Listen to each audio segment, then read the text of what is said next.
Alors, vous dites qu'au ministère de l'Innovation, on reporte le délai. Quel délai, M. Valli? Effectivement, c'est le délai qu'on appelle ça, de dépôt des dossiers relatifs aux bourses d'entretien. Vous vous souviendrez, il y a une émission ici où nous avions lancé ce SOS-là par rapport au fait que les étudiants se plaignaient, compte tenu du nombre de dossiers à fournir et de la lourdeur administrative qui faisait que la plupart avaient du mal à obtenir les documents à temps. Ce qui avait créé une grosse cacophonie dans les universités. Certains se plaignaient par exemple qu'ils devaient souvent venir à l'université pour faire de nombreux déplacements pour pouvoir l'avoir, ou parfois même s'absenter au cours pour pouvoir constituer les documents. Et certains dans ce studio, ils sont là, je crois, les images sont encore là, les sons sont encore là. On trouvait que nos étudiants étaient de gros feignasses, qu'ils étaient de mauvaise foi et que le délai était suffisant et que les documents demandés ne posaient pas problème. Vous en faisiez partie. Aujourd'hui, la réalité est là. Le département même a constaté qu'il y a de gros problèmes pour le recensement de ces enfants qui doivent déposer les dossiers pour la bourse d'entretien. D'où le report, qu'on appelle ça, du délai, le dépôt des dossiers qui est reporté jusqu'au 14 décembre prochain. Donc ce n'est plus le 30 novembre, maintenant c'est le 14 décembre. Et voici le communiqué. Donc le ministère de l'Enseignement supérieur, de la recherche scientifique et de l'innovation porte à la connaissance des recteurs et directeurs généraux des institutions publiques d'enseignement supérieur qu'au regard des obstacles liés à la constitution des dossiers administratifs exigés dans le cadre de la procédure de la demande de la bourse d'entretien, un délai supplémentaire, les gars, si vous devez arrêter de jouer avec ça, ce serait bien. Un délai supplémentaire est accordé aux étudiants jusqu'au mercredi 14 décembre 2022. Le ministère, bien sûr, sait compter sur la diligence habituelle de tout un chacun. Le 14, c'est dans 4 jours finalement. Dans 4 jours. Oui. Mais constat est aussi amer. Hein. Oui, c'est la même chose en fait. Oui, parce que moi hier, j'étais avec des étudiants et ils avaient fini de constituer les dossiers. On a retourné encore quelques dossiers aux étudiants pour reconstituer encore. Donc ça veut dire qu'il y a des failles. Il y a beaucoup de faux dossiers, il y a des failles. Je pense bien que ça doit revenir à nos décideurs quand ils doivent prendre des communiqués, des décisions de ce genre. Je pense qu'il faut un peu venir à la base, comprendre ce qui se passe. Parce qu'aujourd'hui, c'est une peine que les étudiants sont en train de voir aujourd'hui avec cette constitution de dossier par rapport à la demande de la bourse d'entretien. Je pense bien qu'il est bien vrai que de report en report, il y aura toujours des étudiants qui vont être dans la lenteur. Mais ce qui est sûr et net, je pense bien que cette difficulté-là, elle est vraiment visible dans les institutions d'enseignement supérieur. Est-ce que c'est des difficultés en fait? Parce que moi, je continue à croire que ce ne sont pas des difficultés. Je suis têtu, mais je suis comme M. Valli en fait. Allez-y. Ben, moi j'ai été surpris la dernière fois de voir sur les réseaux sociaux les enfants dire qu'ils préfèrent 300 000. Ils préfèrent 300 000. Qu'ils préfèrent 300 000. Dans la paix, dans la paix que 900 000 dans l'esclavage, dans la souffrance. Donc, ça veut... Et puis, c'est-à-dire, j'ai pas vu un département où il y a des conseillers, qui réfléchissent très bien jusqu'ici. Au début, ils ont fait. Quelqu'un m'a dit que vous êtes en train de les draguer, c'est vrai? Non, même pas. Donc, attendez, ils ont dit aux enfants que les pécules vont augmenter, les enfants ont applaudi, maintenant ça doit augmenter. Dans ce cabinet-là, au moins, ça réfléchit. Ça doit augmenter par rapport à quoi? Maintenant, les pots de banane sont venus se glisser sous les pieds des enfants. À l'heure où je vous parle, 20% des étudiants ne sont pas sur ça. Ils ne peuvent pas récupérer leur bourse. Cheikh, tu sais ce qu'on appelle la figure de style que tu as utilisée? C'est une prétérition. Dire sans dire. Là-bas, on réfléchit, hein? Là-bas, on réfléchit.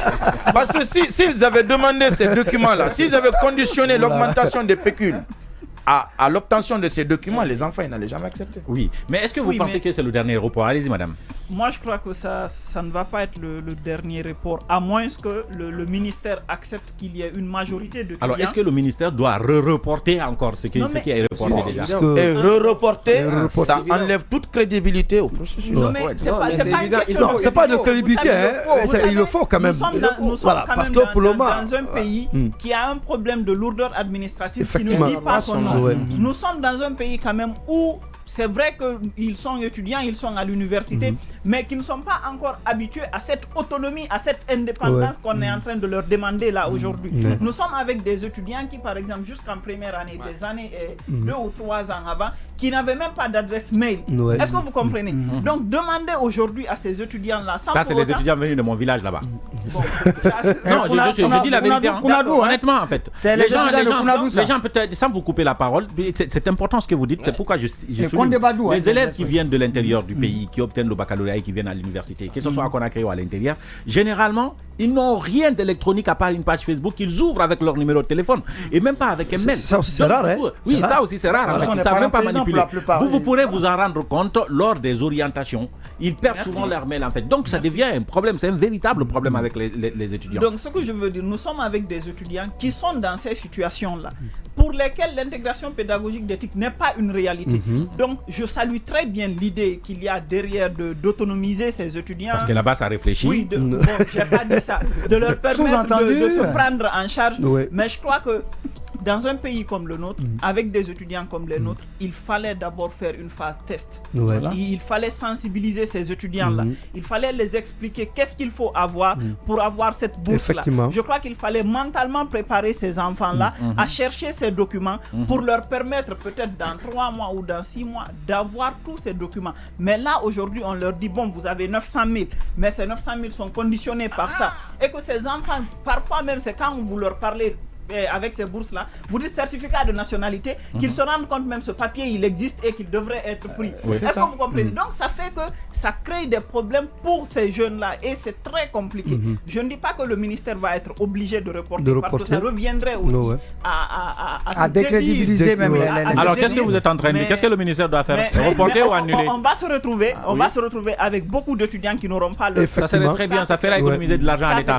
Et ça fera évoluer justement. Non, ça ne pourrait pas, parce que c'est dans l'injustice. C'est de l'injustice, ça. Sérieusement, quels sont les documents? Quels sont les documents? Revenons là-dessus. Non, mais les documents. Posons le débat.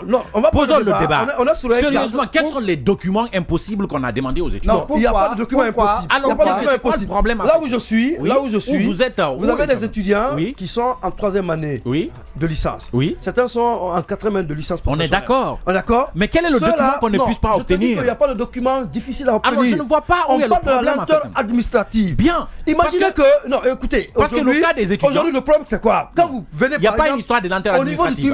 Au niveau des tribunaux, des premières instances de Conakry, vous comprendrez que non seulement il y a des étudiants qui sont venus demander leurs papiers, mais le ministère a fait un communiqué. Moi, j'ai écouté la ministre qui a dit que oui, effectivement, en collaboration avec le département de la justice, on a donné des injonctions aux différents juges de priorité. Oui, mais c'est ce que moi, j'ai entendu ça. Non, c'est parce que va dans les communes aujourd'hui, va dans les communes, Mohamed, la ministre ne fait pas injonction magistrale. Il y a une peine que ces étudiants. Ce que je te dis, il y a le département de dire ça pendant les vacances. Non, c'est à l'ouverture on dit ça? Non, ce n'est pas une histoire. Oui, mais ça fait combien de temps? Alors, remarquez, entre le cas des étudiants et le cas des enseignants, quel est le cas le plus grave à gérer? Mais tous les deux? Non. Tous les deux? C'est le cas des enseignants. Vous pouvez retrouver des enseignants dans des villages. Mais vous ne retrouvez pas un étudiant dans un village ici. Tous les étudiants sont dans des grandes villes. Ils sont à Labé, ils sont à Zérékoré, ils sont à Conakry, ils sont à Kindia. Et là-bas, c'est encore plus facile, s'il vous plaît. Il faut que nos élèves et nos étudiants évoluent. Il faut qu'ils sachent effectivement qu'il y a des documents qui sont importants. Encore une fois, je vous le jure, si c'était une constitution de bourse pour aller justement au Maroc ou à l'extérieur, eh ben, il n'y aurait pas eu de débat.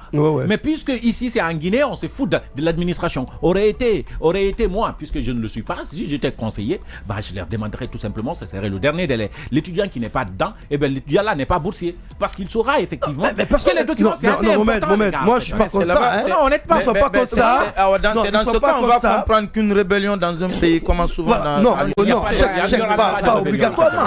Il y a même pas de les enfants... On va reporter le délai là 3 fois, on va beaucoup reporter. Ça va rester en report. Les enfants vont prendre la rue. Et s'ils arrêtent le processus, ça va crier. Le report n'est pas une solution.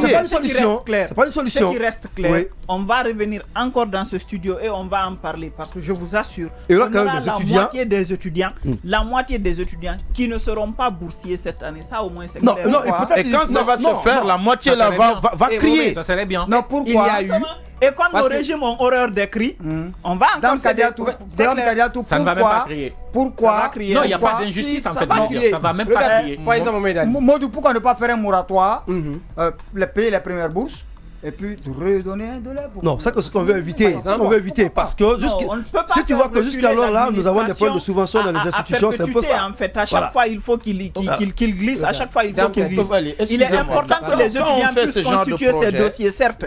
Mais ce que je vous dis, c'est que l'administration ne doit pas reculer, mais qu'à côté de cela, il y aura des étudiants quand même, une moitié de ces étudiants-là, qui ne pourra pas avoir ces bourses d'entretien, en tout cas pour ces 3 premiers mois. On va garder ça pour eux. Quand ils auront complété les documents, on va les payer. C'est ce que je veux dire. Quand vous gérez ces genres de projets, il faut faire une étude SWOT. C'est-à-dire, vous étudiez les forces, les faiblesses, les menaces et les opportunités du projet que vous faites. C'est fait. Maintenant, là-bas, on réfléchit. Mais s'ils avaient... mais écoutez, c'est une parabole que j'ai lancée. C'est-à-dire, si les gens réfléchissaient, quand on enclenche des réformes, ça doit être progressif. On est d'accord? Tu ne peux pas demander à un élève en 10e année, en 11e année, de ne pas utiliser le téléphone, de se couper carrément du monde numérique. Alors que toi, tu rentres progressivement dans le numérique. Ces enfants-là viennent à l'université, ils ne peuvent même pas utiliser Google. C'est l'utilisation irrationnelle des... C'est ce que je dis. Instagram, WhatsApp, ils savent très bien utiliser ça. Oui, mais ils savent très bien utiliser. C'est ce que je dis. Maintenant, tu mets ces enfants-là dans un dilemme.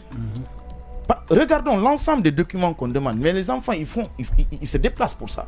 Quelqu'un qui te crie, qui te dit que 100 000, 150 000, ça ne me suffit pas comme transport. Où est-ce qu'ils prennent l'argent pour faire ces déplacements?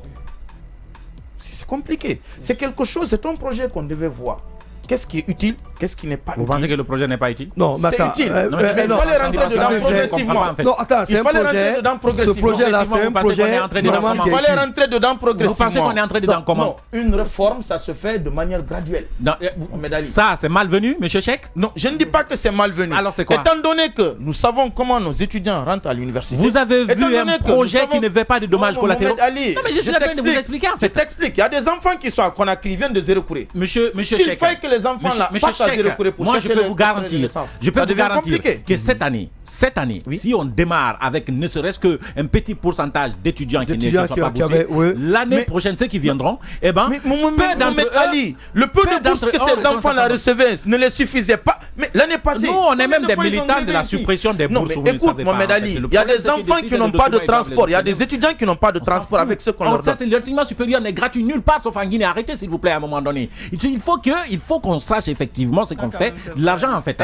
On leur donne des bourses gratuitement. Allez-y faire des papiers pour les récupérer. Mohamed Ali, nous ne sommes pas dans un pays de capitalisme pur et dur. Non, c'est ça je vais te dire. Il faut qu'on parle que notre pays, c'est un pays qui est vraiment doux. Ça veut dire que c'est en Guinée. Non, mais en même temps, il faut aller avec les étudiants. Mais qu'est-ce que vous voulez dire? On veut dire qu'il faudrait que les étudiants évoluent. Pour avoir une bourse, il faut avoir une moyenne donnée. Je suis d'accord. Si aujourd'hui on a fait une ouverture, on vous demande d'aller faire simplement des papiers et de venir vous être incapable. On est en train de les soutenir d'un côté.